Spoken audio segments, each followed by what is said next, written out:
New Beardo or the Russian Beardo? Don't be fooled by those big yellow numbers. Hey guys, what's up? It's Katie and I'm back with another Marvel Contest of Champions video, and today we are going to be taking a look at Red Guardian, the newest champ to the contest. So Kabam has granted me Red Guardian for a brief amount of time to play around with and to give my honest opinion for, thanks to the CCP program. So thanks, Kabam. Now, I'm not going to go into super detail on how he works in this video, but I will have a more, how-to playstyle video coming out very soon. So, but you can also check out the deep dive by Dorky Diggity Dave and Kabam John. I will post the link in the description of this video. So, Red Guardian is a very unique champion in this game that we have not seen before. So, first off, he does not get any buffs. So that makes him great for a lot of aspects in this game. He can handle spite nodes, EMP modification, Icarus, Pilfer, Buffet, and champs like Dormammu, Korg, and Mojo. So pretty much any situation where gaining buffs can be detrimental, Red Guardian is a great counter and will shine. Now, okay, so let's take a look at him on the Icarus node. So here he is on the Icarus node, or Icarus node, however you want to call it. So basically, anytime you hit into the defender, you gain a fury buff, and then you can be stunned, right? That's the short version. But because Red Guardian does not gain buffs, he is not gaining those furies. So therefore, he cannot be stunned, and he's already at max durability. So let's go ahead and take a look at max durability on his ablative shield and what that does, because that's important, especially when it comes to his signature ability.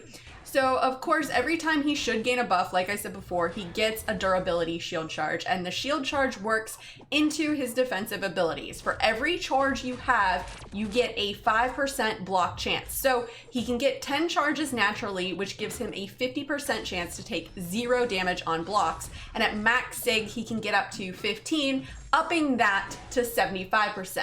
Then if you take a high sig Red Guardian into Act 6, he can really absorb some of the damage from the crazy attack that those chapters have. Also, the shield allows him to block heavies and unblockable attacks, which is great.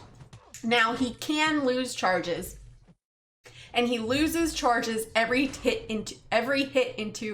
he does lose charges for every hit into his block. So he will lose a charge on parry, but his signature ability has a chance to negate that from 10% to 100% at max sig. So having him at a high signature level is important not only for his shield, but also for his buff duration, since it goes from 5% to 30%. Okay, so now let's take a look at his specials, right? So let's talk about those debuffs. Now, the more debuffs you place on an opponent, the more damage you can do. The special one places a 12-second slow debuff, and this is the best debuff that he has, in my opinion.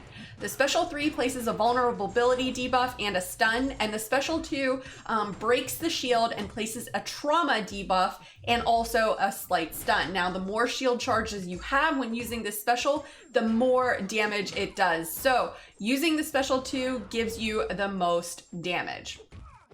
All right, now let's take a look at his heavy.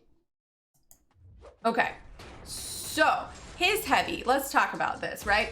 You want to keep the debuffs up at all times, and you can do that with his heavy because it will refresh all the debuffs, the trauma, slow, and vulnerability. Now, I really like his heavy attack. It's one of the ones that I like in this game. It's smooth, quick, and easy to spam. Also, the more debuffs you have when you use the heavy, the more damage you get. So you'll see a lot of people running synergies that place debuffs on the opponent, like Mr. Fantastic Synergies, to get that damage. Now, this also makes him heavily reliant on opponents that he can parry. Using the parry and heavy method with a lot of debuffs get you some sweet damage. So he can also, do the corner heavy spam pretty simple. So that's always a good thing. But beware of some of the crazy damage numbers that you will see out there, because with the right team, his damage output is crazy. With not, you'll see. All right, so let's take a look at his damage output, right? So I'm bringing him in here against the Venom. So I took him against this Venom in 5.3.6 to play around with a full deck of synergies, and honestly, he was doing the fight in 30 to 35 hits, and then just by himself, he was doing it in about 50 hits using the same rotation. So you can see here, I did this fight about 5 times each, and they were around the same, between 30 and 35, with synergies, and then around 50 without. Okay, so speaking of synergies, let's go ahead and take a look at some of them, right? All right, so he's got some pretty interesting synergies. The one with the new Black Widow Deadly Origin seems like it will be the most beneficial because he will be more useful on certain nodes like stun immune nodes. With this synergy, now I couldn't test it because I don't have Black Widow Deadly Origin, but you could essentially do a 5-hit combo and go straight into a heavy, which is great for getting them into the corner and just going ham. Now the Sabertooth one is great for damage. I mean, it gives you a Fury while the shield is down. This makes the Special 2 hit even harder because you break the shield with it, so you get that passive Fury. Now the Omega Red one is great for defense, but I really like what it does for Omega Red by giving him 5 spores at the start of the fight. Now the synergies with A-Bomb, Rhino, Unstoppable Colossus, and Colossus actually do nothing for Red Guardian, but they are super fun to use, especially the ones for A-Bomb and Unstoppable Colossus, which there's a video coming out soon on how fun those synergies are. Taking meme champs to no longer meme champs. All right, so let's go ahead and take a look at some of the pros and cons that he has. So let's take a look at the pros first, right? Pros, he doesn't get buffs, so that means he's useful for many nodes, champs, and situations in the game. He has great defensive and offensive potential and is one of the best damage mitigators in the game. He's got some good synergies with not totally crap champs.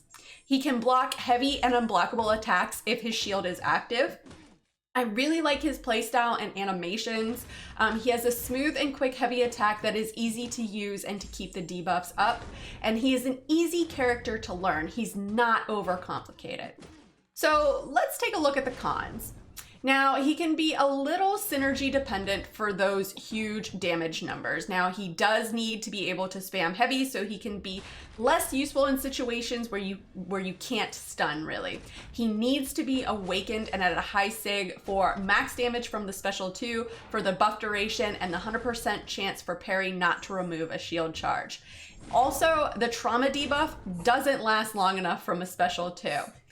And finally, just some little afterthoughts. His max damage rotation can be tricky, and this is where I think he could have been better. For the best damage, you need to use the Special 1, and then the Special 3, and then the Special 2 with max shield charges or some variation of that rotation, while weaving in heavy attacks to keep the debuffs up and do the max damage. Also, the stuns off the Special 2 and Special 3 will allow you to spam heavies.